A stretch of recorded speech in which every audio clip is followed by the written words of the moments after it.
With hundreds of people visiting each day and with dozens of bears using the vicinity, Brooks Camp in Katmai National Park is one of the most highly managed and scrutinized places in any U.S. national park. You will find no other place in our national parks with such a high concentration of bears, as well as a high concentration of people. And no other place challenges rangers quite like Brooks Camp. Hi, everyone. This is Mike Fitz, your resident naturalist with Explore.org, the world's largest live nature cam network. During this broadcast, you'll hear from Katmai National Park rangers Naomi and Nick as they discuss bear management and bear language at Brooks Camp. Before we get to that conversation, though, I want to define some of the terms and places that you'll hear the rangers talk about. Much of their chat about bear management revolves around subadult bears. And those are juvenile bears that are living independently, but they are not reproductively mature. So those are bears that are generally between 2 and 5 years old. Now, the longest standing unresolved conflict between bears and people at Brooks River is over space. And Brooks Lodge and the National Park Service Visitor Center are located on a wedge of land between Brooks River and Naknek Lake. So with its proximity to the rich salmon fishing areas in Brooks River, Brooks Camp occupies ideal bear habitat, and bears want to use that area. However, due to the high concentrations of buildings in Brooks Camp and the likelihood of bears damaging those structures, that area is managed by park staff as a bear-free zone. The intention is not to permanently drive a bear out of the area, but instead to discourage a bear from approaching buildings. The area at Brooks Camp that is managed as a bear-free zone extends roughly north to south from the ranger and concession housing in to the main lodge, its office, and trading post. And this is where Ranger Nick and other bear technicians at Brooks Camp spend most of their time. To prevent bears from entering this area, rangers will haze bears. Hazing in this context is a form of aversive conditioning with the goal to protect Brooks Camp buildings from bears. Most often, rangers use a combination of body posture and voice to dissuade bears from entering the bear-free zone around Brooks Camp. And that's what you're seeing outlined here right now. This is the quote-unquote bear-free zone at Brooks Camp. Now, bear management includes, of course, reactive methods like hazing, as well as preventative measures to ensure that people do not tempt bears with attractants like food. In fact, prevention is the most effective bear management strategy, and it has been successfully utilized at Brooks Camp for decades to ensure that bears don't have access to human foods, garbage, or play toys. You'll hear Nick and Naomi talk a little bit about that too. So with this information in mind, let's join Rangers Nick and Naomi for their discussion on bear management and the language of bears at Brooks Camp. After the talk is over, I'll return to answer a few of your questions. No one is around bears more than the bear techs in the bear management team. And bear management may seem like an oxymoron, but it really isn't around here. And we're going to focus on the tools of bear management and mainly the tools of the language or the signals that bears give us, and especially people like Ranger Nick, who is with me today, who is a bear tech. Welcome, Ranger Nick. Thank you. Appreciate it. So I'm Ranger Naomi, and we are here in the middle of Brooks Camp, a place where there are no bear cams. So you don't get to see this very often, except when Ranger Nick is on camera. And but this is where Ranger Nick works every day and comes in close contact with bears. Behind us is the ranger station where all of us rangers work periodically. And all around us, behind the ranger station below, is Naknek Lake and the beach. So it gives you a little idea of where we are and where Nick spends most of his days. Mm-hmm. So Nick, let's start with your day job. Describe your day job to me. Yeah, so because we have such a close proximity of bears and people, we're actively managing the bears and the people here. And to do that, we can't have bears associate us with food or associate camp with food. That would be a very terrible situation. And Why would that be so bad? Because it's something we tell visitors constantly, Right. and sometimes it doesn't sink in. But why is it bad for them to associate people or camp with food? Right. So so because the bears, you know, they can get defensive over their food, and we want them to, we want them to eat salmon. We don't want them to have our food or get in our garbage, and look to us as food. We can't afford to have the bears get anything from us, and so that's why we're so strict about eating. Can't eat in the picnic area or hard-sided building, and people are like, well, why can't I just eat right here? Well, most of the time it would be fine. But when you have like hundreds of people do it, one person leaves it down somewhere, and then the bear gets, we can't have that happen at all. So a large part of your job is people management. Mm-hmm. So we're going to get into the bear management. What is more difficult for you, bear management or people management? Sometimes it is the bears. Sometimes it's people, and I'd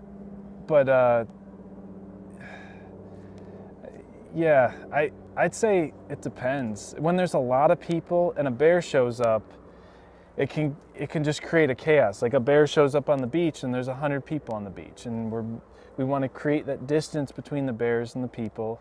Like the bear, if it wants to fish on the beach, we want to let it fish. We want to give it space. If it wants to lay down and nap, we want to let it nap. Or go to where it wants to go. So people staying on the beach is not what we want, and so moving a lot of people off the beach for one bear or family group can be very difficult. So would you say that it's almost an interpretation job to the people, right? Because there are many tools that you have in your toolkit mm-hmm. for managing bears. Right. And I think, to me, one of the biggest tools in the tool chest is being able to interpret the signals that the bears are giving you. So what you sound like here is you're almost interpreting what the bear is going to do, or that you see the bear is doing that perhaps people aren't seeing, mm-hmm. right? Right. So that part of people management is an interpretation job. Is that right? Yes. And so bear walking towards you on the beach, a lot of these bears are comfortable. They expect to see people on the beach. A lot of them see people on the beach every day. People will stand there when, us that work here know the bear wants to go to the river, and it expects the people to move off the beach because that's how we do things here. And the bears get used to that. And it's the same thing on the road, the falls trail, and it can be hard to kind of explain to people, you can tell them in the bear orientation that they need to yield the right of way. But then they go out and, a bear, they see a bear and it seems comfortable walking towards them, and a lot of times they don't give it enough space. And that's one of the things we're dealing with almost every time a bear's on the beach, is getting the people further into camp so the bear has space. And that's a big part of the job we want to maintain distance with the bears when we can. Yeah, so you understand that, and you understand because you're looking at the bear, and also for viewers to understand that the beach is their highway, right? Bears are allowed to go on the beach, so it's their route from wherever they may have been fishing on the other side of the lake to the river or back again, and they're allowed to be there. Mm-hmm. So when people are hanging out on the beach, they're sort of interfering with the bear's path. I'd love to go through some stories, sure, and examples of encounters that you have with bears, and if you can talk about how those experiences show you what the bear is thinking and what bear language is. Mm-hmm. I want to start with bear 901. Mm-hmm. And bear 901 is a bear this year who has been patrolling the beach, going up and down, Can you tell us a little bit? 901 is how old? She is 5 years old, Oh. and so she just became an adult this year, what we classify as an adult. And she is a 284 offspring. She was the light cub of 284 4 years ago, or 5 years ago was born.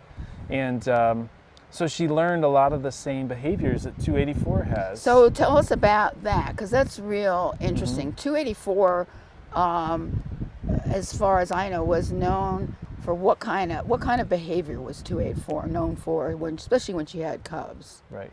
We'll start with 284. When she had cubs, she would just walk straight towards you. Most bears will look over and they will just continue walking, or they'll try to figure out a different way to come in. Well, 284 will just continue to walk towards you and disrespect our space. And then I've had her... Well, she thinks it's her space, right? She thinks, yeah, which, you know, I guess it is.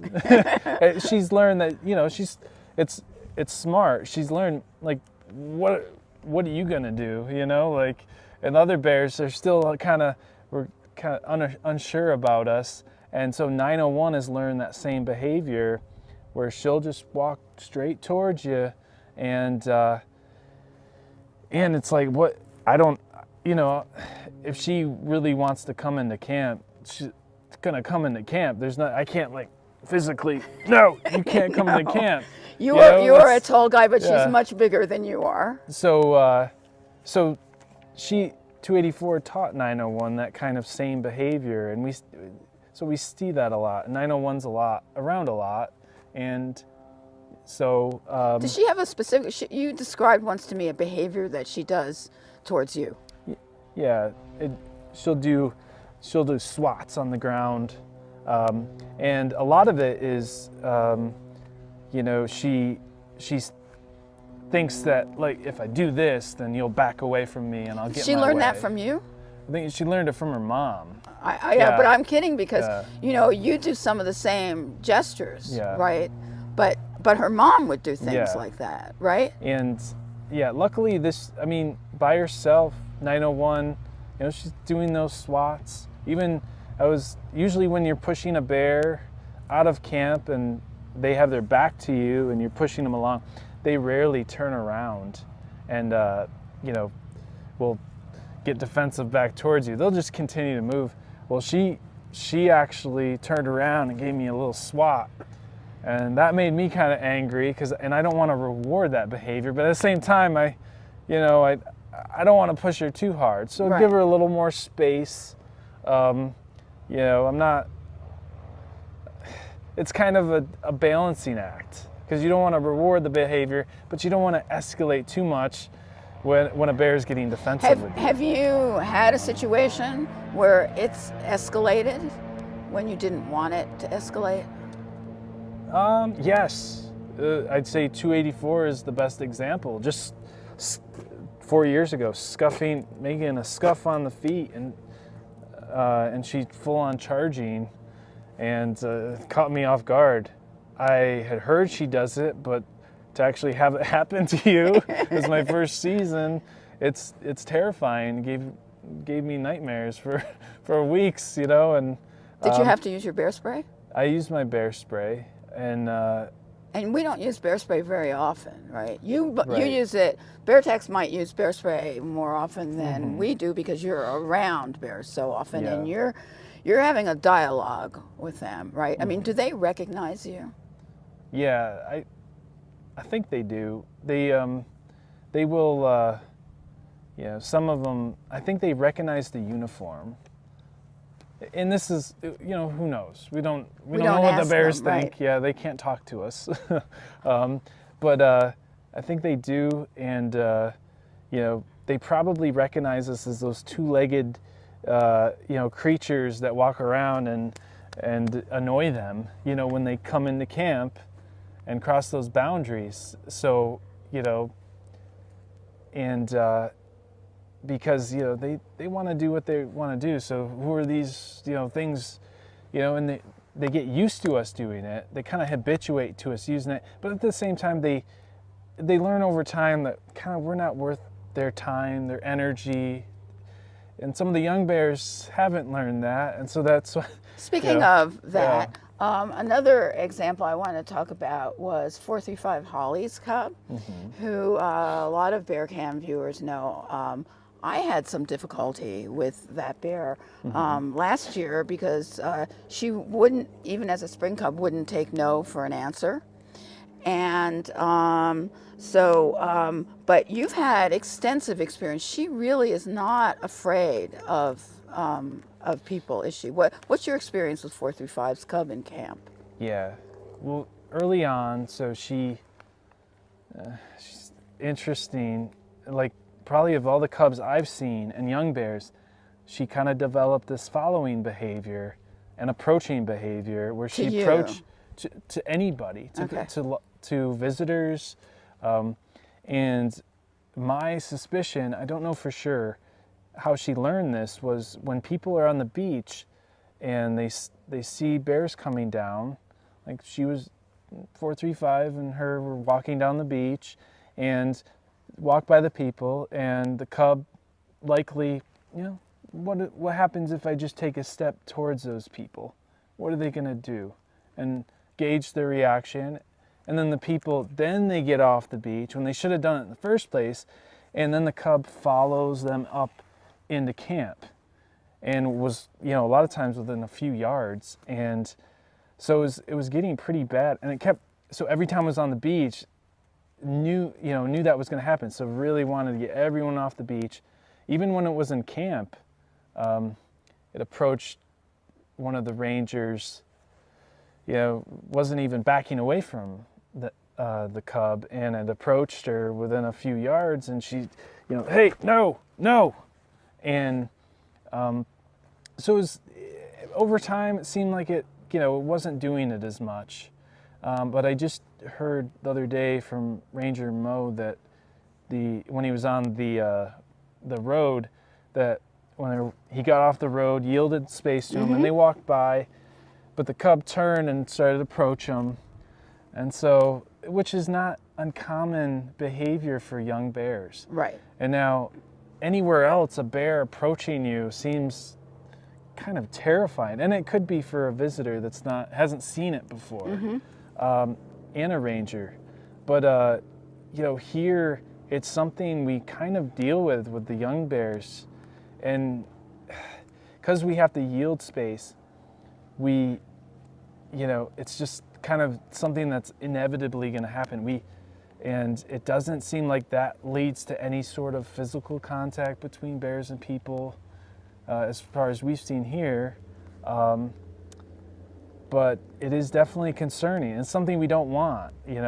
People can carry guns here, and we don't. Bear approaches someone, they might think they're threatened, but here that's not. It's not really the case. Really the case most of the time. Yeah, I mean, I had that encounter last year with 435's cub, where I was off the road and I hadn't moved, and she just kept coming towards me and wouldn't take no for an answer, and it took Holly huffing at her. Is Holly stopped doing that? Has she given up on telling her cub what to do? Yeah, I think, well, yearlings can be tough, and I've seen that. I mean, I saw 435 the other day just on the beach here, and the cub wanted to nurse and was getting physical with her, and they were having a mother-daughter squabble, and the cub was trying to push her over to nurse. And so there is that battle between the female and the cub, as far as, the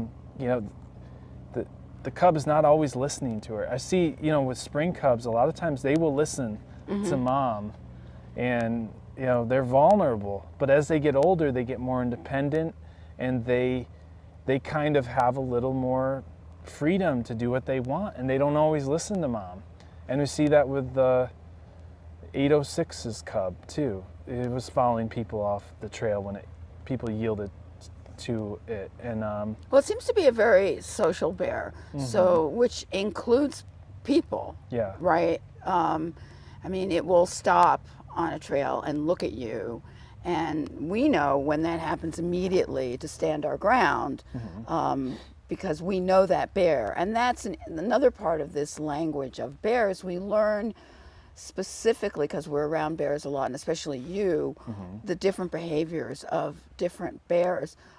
So what about subadults? Because subadults they're really curious. They're learning life on their own. They don't have protection of mom anymore. What happens with subadults in camp? What's your most perplexing situation with subadults in camp? Yeah, I will give an example this year that you witnessed. We're dealing with, it's a subadult that we think was sprayed a day before I was dealing with it. I had the day off, but it apparently climbed up the gravel pile here the gravel that we had for the new campground trail, and came down to playing King of the Hill with the ranger, and came down and the ranger sprayed it. And I don't know if it's the same subadult, but it was acting very testy, and it was right here on Ranger Station Trail, and it wasn't, I don't know if it was playing with me. I thought it was playing, or if it, really we were having some sort of interaction that it wanted to push me. Can you distinguish between that? Like in that situation, were you able finally to figure out whether it was testing you or playing with you? Yeah, I don't know. It might have been a combination of both. As far as, because the subadults, it was early season, which we struggle sometimes with establishing the boundary of camp. And those young bears, especially, they disrespect those boundaries frequently. And so it could have been a combination of the bear, testing those boundaries, but also like, oh, are you something to play with? Like, and so I would haze the bear down towards the beach, kept coming back towards me, haze it down, and I was getting angry. I'm like, what? Stop. And, but that's subadults, you never know. They develop some interesting behaviors. Last year, just young bears in general. So 39's yearling cub was opening doors, car doors, right, and we had to start locking them. They were looking in windows. We had some broken windows. And this is something we usually don't see older bears do. It's usually a cub and subadult thing. And so we got to be careful with them, because they're kind of explorers. Whereas the older bears are they develop a pattern, a routine, and they kind of stick with what works. And I think that's something for visitors to remember when they come here, because I think sometimes it feels really intimidating to be next to a really big male bear. But most of the time, what's going on with that male bear? Is that male bear as likely to test you as a subadult, or what happens with, like, for instance, when it's mating season, and that's really almost the only time we see the big male bears here, right? Right. So how do you deal with them when they're in camp versus like subadults? So in June is the mating season, and we'll see,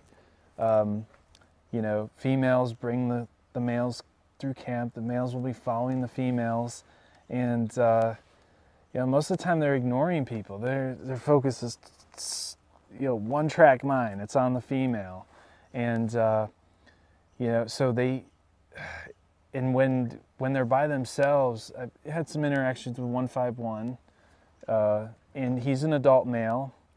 He's not one of the biggest, but he's getting there. He's very big, and he, most of the time hazing him out of camp, he's not paying much attention to me. I know I'm annoying to him, but the older bears have kind of learned that we're not much of a threat to them, and we're not really worth their time and energy to kind of like get defensive towards us, and we're just annoying, and they just go out here, and we stop bothering them.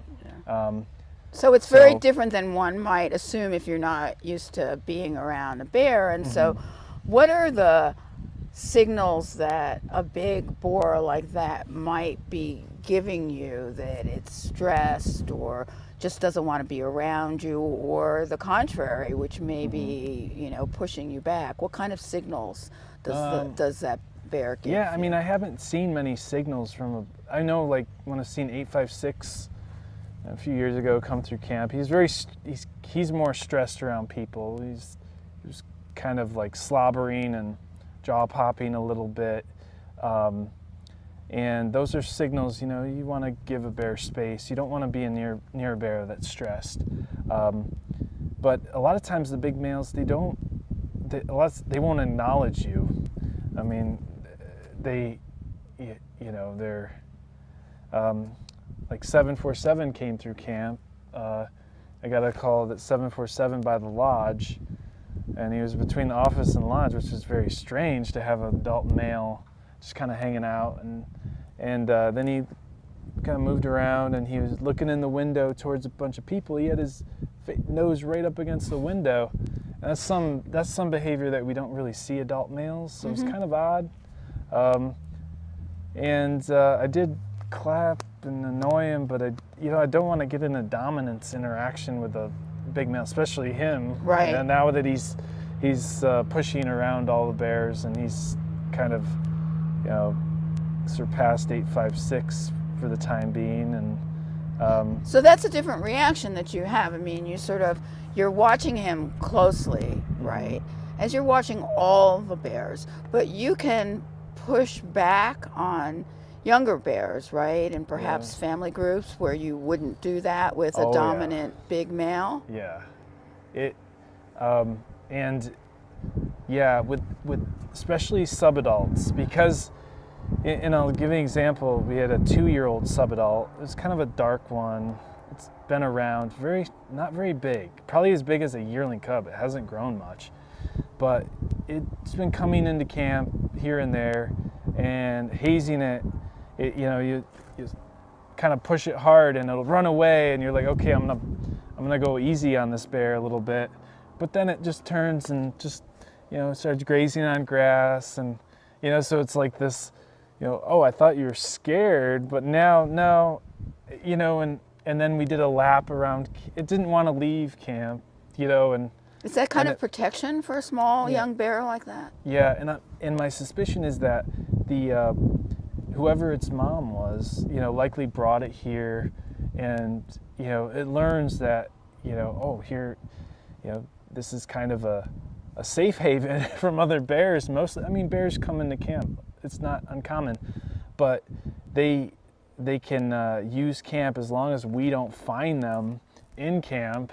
They can kind of use it as a little protection from other bears, especially adult males, because like you said, we don't see them around a lot down here except for the mating season. So bears can pretty comfortably come down here, and if we don't know they're in camp, there's a low chance that they're going to encounter adult male coming by. Now, so speaking of that, so we have 2 females, 128 grazer and 854 divot, and they both have yearling cubs this year. And when we see them on the cams at the falls, they're very defensive and dominant females. But and I've heard a lot of cam viewers say, boy, I'd never want to run into 128 or 854. But what's their behavior like in camp?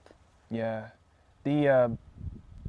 so I'll start with 854, and she's a lot like 435 Holly, where she's we can just stand there, and I'm just like, no, hey, no, and she just kind of looks up at me and just kind of turns, and the interesting thing is both of them tend to have cubs that are very rebellious and get in trouble, whereas like 128, her cubs this year, when dealing with them, they kind of act a lot like her, where she kind of, she'll get stressed pretty quickly or nervous, and the cubs kind of are mimicking her behavior as far as that.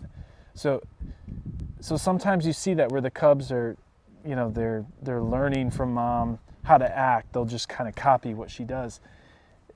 Interesting example of when it hasn't happened is with 39 and her 2 yearlings last year, where I'd show up, say like right over here in the leach field, come up and I'd start clapping, and she would instantly run off, and the cubs would just sit there right in the leach field and not pay any attention to me.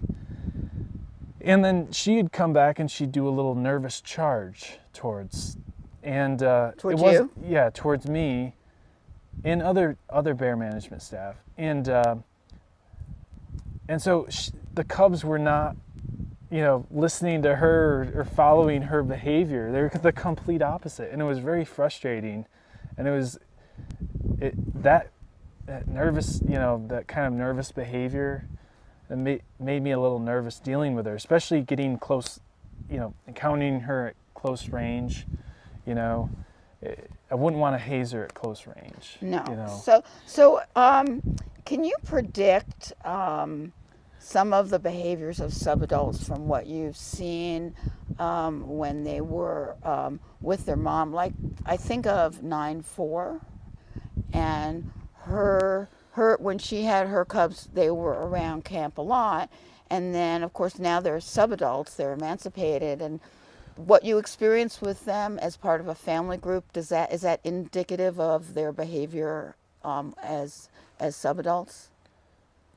Yeah, I think to some extent. I think like, you know, talking about 284 and 901, I definitely see, you know, how she is, you know, even, you know, her behavior with walking the beach a lot, you know, and where she goes down and naps. And I see that, you know, we had some subadults sleeping on the beach today, and it's likely that they were brought there as cubs, and, you know, and I suspect that they develop the same kind of habits that their mom would take them, you know, like we sleep here and this is a good place to nap, you know, because we always talk about bears eating and giving them access to food, but, you know, finding a nice place to sleep is just important, because, you know, when there's a lot of bears around, you're getting disturbed, and you know, they're digesting their food. They take those 2-hour power naps, right. You know, and we just see a lot of interesting interactions, you know, here on the beach and in camp that you don't see it on the cams. Yeah. So given that, I mean, there's been a lot of really great insight into how bears behave and experienced reaction to it. So as we conclude, is there 2 or 3 things you would say to Bearcam viewers as well as visitors, what to look for in terms of bears giving you signals about being stressed? And I know sometimes, like, hierarchy is a big example that we use all the time, but there are other, I think, things that bears do, like you talked about jaw popping. Well, we may be around bears that are jaw popping. It's not, they don't just do it around other bears. So what should Bearcam viewers be looking for in terms of, like, 3, say, important signals or behaviors that are kind of a language for us? You know, yeah, you look for jaw popping, huffing, any kind of vocalizations. You know, you want to give that bear more distance, and you want to just, and if it's doing it towards you, you want to try to de-escalate the situation. And you don't turn your back on bear. That signals the bear you're making yourself vulnerable, you know. You talk to the bear, and the bears here, they know human voice pretty well. They see, and I think the bears here have a good, you know, visual of what people are, and they see the world through their sense of smell, and it's good to understand that. Here, it seems like the bears, all they need to do is see you, and usually standing, and they know you're a person, and it helps to talk to them too. Now they hear that you're a person. Elsewhere, dealing with bears, where they're not as used to people. A lot of times they sometimes will try to get downwind of you and try to, smell you and confirm that, oh, what you are, because they always trust their nose more than their eyes, whereas we trust our eyes more than anything else. And so it's good to understand kind of like how the bear is seeing the world. And it's another thing is like interpreting bear behavior. It's always, a lot of times it's misinterpreted. Just the other day I ran into 132 in cubs on the road. I didn't know it was her. I got off the road, yielded. She walks up and then stops, and I'm 15 yards off the road. Got as far as I could, and she stopped and looked at me, and I'm like, I didn't know it was her at the time. I'm like, why is this adult bear stopping and looking? And what she was doing was she was waiting for her cubs to come closer to her so she would pass me with them close to her, and that made her feel comfortable. But a lot of people might interpret, oh, that bear was interested in me, but, and I don't know what she was thinking for sure, but, there's a lot of things like that you kind of pick up on with the bears, and it can be hard for people that haven't been around them a long time to understand what they want. Yeah, I mean, I think part of the lesson is to really watch the bears. I mean, sometimes we really want to get that great picture of a bear, and I always joke, well, if you ask most rangers, and especially people in bear management, if they have a picture of a close encounter with a bear, and they'll tell you no, because you're really watching. And I think that's the biggest lesson, is to watch the bear, and the more you watch bears and understand them as both individuals and as a species, you get to know how they're communicating with each other, and then maybe you'll be able to understand how they're trying to communicate with us and what their goals are. So I really wanted to thank you for helping us understand bears, because you spend so much time with them. I hope you enjoyed this chat with Ranger Nick. I always enjoy the chat with Ranger Nick. And I'm very grateful that he's in bear management here. And since we didn't do this live, if you have questions for Ranger Nick about bear management or what bears are telling him, we can gather your questions in the viewer response section, and keep watching the cams, and never stop learning. And this is Ranger Naomi with Ranger Nick saying goodbye, and we have to give credit to Ranger Leon, who has been behind the camera and protecting us from bears while we're here. So thank you, and we'll see you next time. Thanks again to Ranger Naomi and Ranger Nick from Katmai National Park for sharing their insights. At the end of the conversation, you heard them talk about ways to stay safe during a close encounter with a bear at Brooks Camp. And I'd like to take a moment to add another layer around that for you to ponder. So if you're thinking about visiting Brooks Camp, the question is, what can people do when they visit Brooks Camp to make the lives of bears and rangers less stressful? Well, the first principle in Leave No Trace outdoor ethics is plan ahead and prepare. I think that is one of the best ways that future visitors to Brooks Camp can set themselves up for success.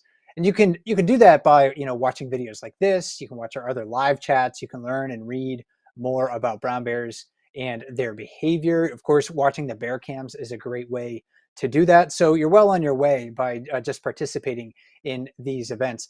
But one additional thing to plan and prepare for if you go to Brooks Camp is the need to be patient and to give bears space. At Brooks Camp, you're likely to have a close encounter with bears near the lodge, the visitor center, and along the trails. Basically, wherever you go, there is no bear-free spot at Brooks Camp except for the inside of buildings.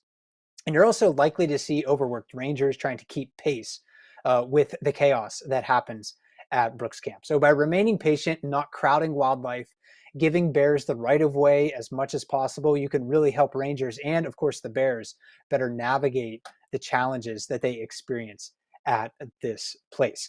Again, thanks to Nick and Naomi for their conversation. I know there was a bunch of questions that people dropped in the chat that was inspired by their conversation, and that conversation was pre-recorded back in September. We had some internet issues with the bear cams that day, so we couldn't air it live.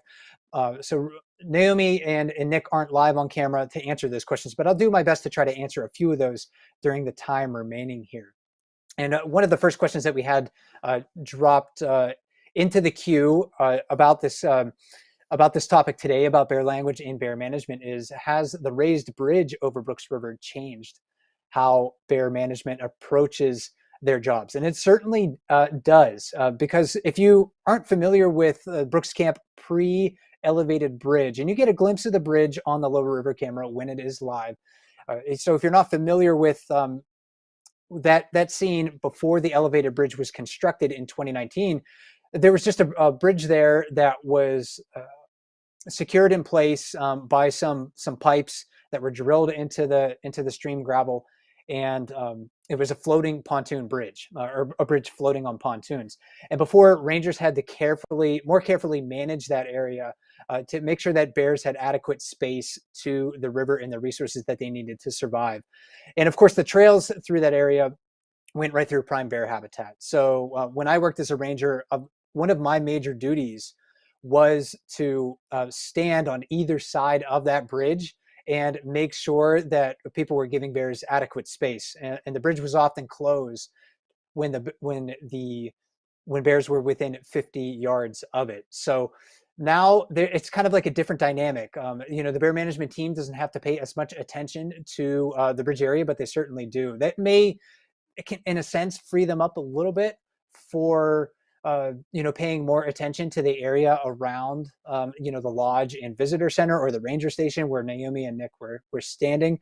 So it certainly has changed how they approach their jobs, but it certainly hasn't eliminated the need to be mindful of what people are doing in the river, and making sure that when we're walking across the bridge, for instance, that we're not disturbing the bears, because there's certainly a potential for that as well. So that's a little bit of a short answer to what can be a very long question. And you heard the rangers talk about planes at Brooks Camp, and having to manage the beach. Somebody was wondering, isn't the beach where all the planes come in? And yes, for the vast majority of people that visit Brooks Camp, probably greater than 95%, or maybe even more than 99% of the visitors that come to Brooks Camp, the planes or the boats that they travel to Brooks Camp on will park themselves right at the beach. And maybe we could bring up, if it's not too much trouble, Candace, to bring up that image of the bear free zone at Brooks Camp, because that will help, I think, to illustrate where that beach is in relation. Yes, thank you very much for that. So the beach right down the middle of that screen, just to the right of the yellow highlighted area, that's where all of the planes are landing. And that's where bears want to travel. They want to get back and forth to the river. They want to use kind of like this narrow spit of land where the camp is located. And it makes it a challenging place. It makes it a very challenging place for park rangers to manage. Not only Nick, but the interpreters like Naomi, who are also there to help people have a really great experience. So yes, on the beach at Brooks Camp, if you travel to Brooks Camp, maybe your first sighting of a bear is right as you step off of the plane. There could be a bear walking towards you or resting onto the beach, and that can be a challenging place again for the bear technicians to manage. Next question that we have here, however, is about qualifications to be a bear technician. What kind of personality and qualifications do you have to be a bear tech? I think you really have to be, patient, first of all. I've never had the job of being a bear technician at Brooks Camp, but I've known several of them, and the best bear technicians that I have known have been very patient, not only with people, but also with the animals, being very observant and being willing to learn, of course, their body language, and be willing to, take some risks. That's one of the things that Brooks Camp's bear technicians have to do on a daily basis. Is they are risking, in a sense, their safety to protect the buildings and the infrastructure at Brooks Camp. It really does help to have a 4-year degree, I think, in something that's related to wildlife biology. So if you have that, it's not absolutely necessary. There's other ways to get involved in that sort of work through volunteering, for instance. But if you are looking to get started in that sort of career field, then definitely I think a 4-year degree in something like wildlife biology or wildlife management would be a great first step. And there was, of course, some talk in the conversation about bears playing with one another and personality changes as bears grow in age. And somebody was wondering, at what age do we typically see bears start to change their play behaviors? 503, for example. And 503 is a young adult male who we saw as a younger bear.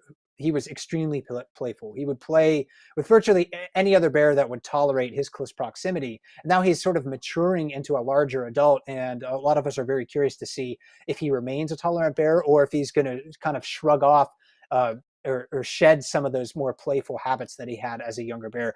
And I think we really start to see that change around 503's age that he is right now. So he was born in 2013. He's not that old.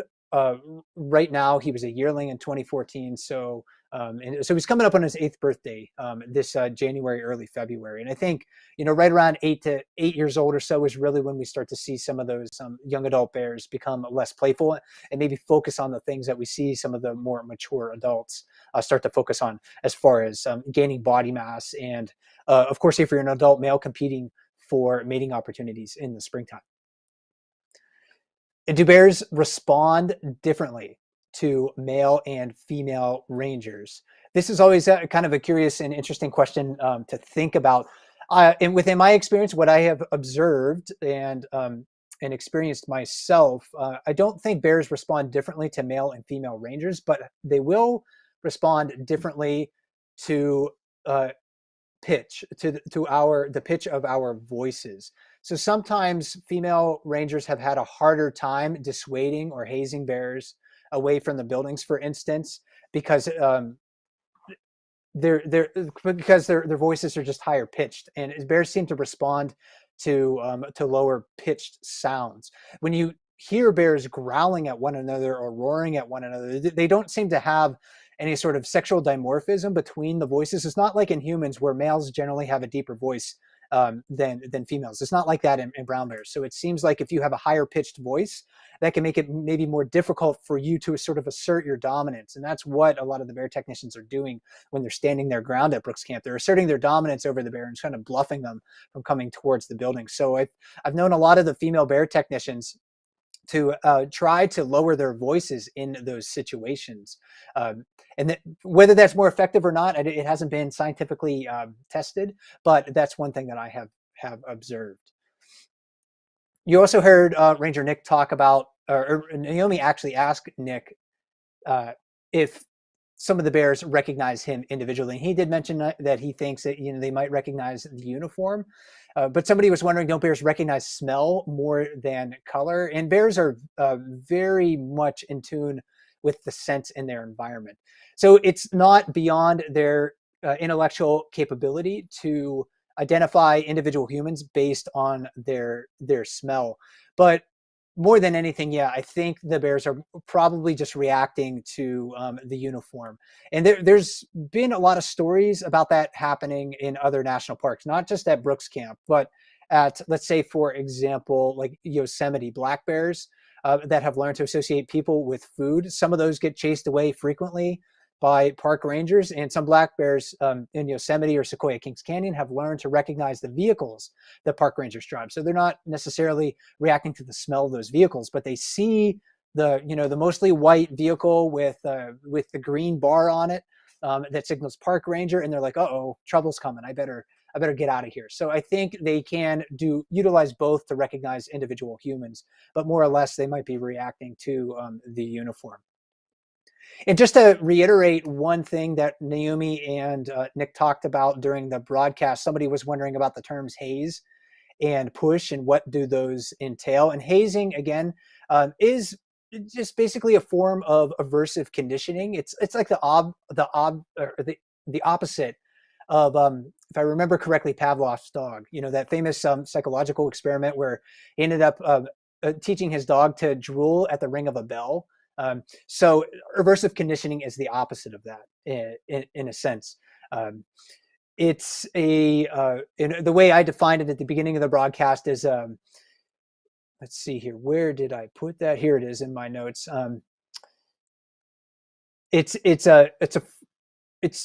form of hazing is a form of aversion of conditioning with the goal to protect Brooks Camp buildings from bears. So it's not anything like you might find a fraternity doing in a college or anything like that. It's trying to teach the bears to associate the place with a negative response from people, making the bears just feel uncomfortable in that space. And most of the time, they're not using any sort of objects that will cause the bears physical pain. So it's fairly rare for the bear technicians to use bear spray. It's even more rare for them to bring out anything like bean bags that they might fire from a shotgun, for instance, or rubber bullets or anything like that. Most of the time, they're just using body language. They're just using noise, for instance, to make bears uncomfortable. And in a sense, when they're pushing bears out of camp, that's what they're doing. They're maybe following them and hazing them from behind, clapping at them, yelling at them for instance, using sometimes loud noise makers. We got, I think, maybe I'll just try to answer a couple more questions before we end the broadcast today. And thanks for everyone who submitted questions in advance. I'm sorry we're not going to be able to get to all of them before we conclude today. Let's see, but the next one in our queue here about body language from mothers to her cubs. Nick and Naomi were talking a lot about body language in brown bears, and what is that body language like when a mother bear starts to separate from her cubs? It's something that we rarely see. I really can only remember witnessing the separation of a mother and cub at Brooks Camp once, and it was a very prolonged event. It's basically just the mother bear ignoring her yearling and not paying attention to it. And eventually the yearling figured out it had to go on its way. And that bear, by the way, is now 503, who we see at Brooks River. Sometimes the mother bear will become, from what I've read, become intolerant of her cubs and maybe actively sort of chase those cubs away and force them into independence that way. But a lot of times it's just sort of like a passive separation like that, especially during the mating season when a mother bear might go into estrus and a adult male bear will start to pay attention to her. And all of a sudden the cubs are like, oh, this isn't maybe a safe situation for us, and maybe we should leave. And that's what happened, I think, with 503 and with his separation with 402 in the fall, or excuse me, in July of 2014. And of course, it wouldn't be, I don't think it wouldn't be much of a live chat if we didn't answer or talk about Otis in our conversations. The last question I'll answer today is about Otis. Somebody was wondering, does Otis do much in camp or does he stay in his office? And Otis will use different places in Brooks River. We will see him frequently at Brooks Falls. In September and October, he will use the lower river area down where we have the lower river camera streaming now when we have enough solar power to put that online and get and stream that camera. But Otis doesn't seem to be particularly habituated to the presence of people. So if he's going to use the lower river area, we really only see that happening early in the morning or during other times of the day when people aren't active. Like in October, for instance, there's not a lot of people roaming around Brooks Camp, so maybe he'll use that in the middle of the day. But prior to that, if he's going to use the lower river area, it's mostly just very early in the morning. And after that, when people start to get active and noisy, then he usually avoids that area. It seems like he's able to habituate to the presence of people at Brooks Falls, even in July when there's large crowds of people on the falls platform, because that's a predictable space for people to stand. And it's less predictable and much more noisy at the lower river area. So again, another thing for everyone to think about when you're going to Brooks Camp is think about the ways that you can reduce your potential impact on brown bears. And one of the things to do is just to keep your voice down while you're walking across the bridge, for instance, or you're standing on the wildlife viewing platforms and remaining on those designated bear viewing platforms, for instance. That's a great way to consolidate your space or in a place, and it allows bears to learn, hey, they're going to be up there, I'm going to be down here. I've learned that they can stay up there and they're not going to bother me, so I can go about my business and have more access to the food resources that I need to survive. Again, thanks for everyone's questions today. It's been a pleasure answering those. I hope you enjoyed the conversation with Ranger Naomi and Ranger Nick about bear management and bear language at Brooks Camp. My name is Mike Fitz with explore.org. Tune into all of our live cams every day right here on explore.org. And please never stop learning, and have a great evening.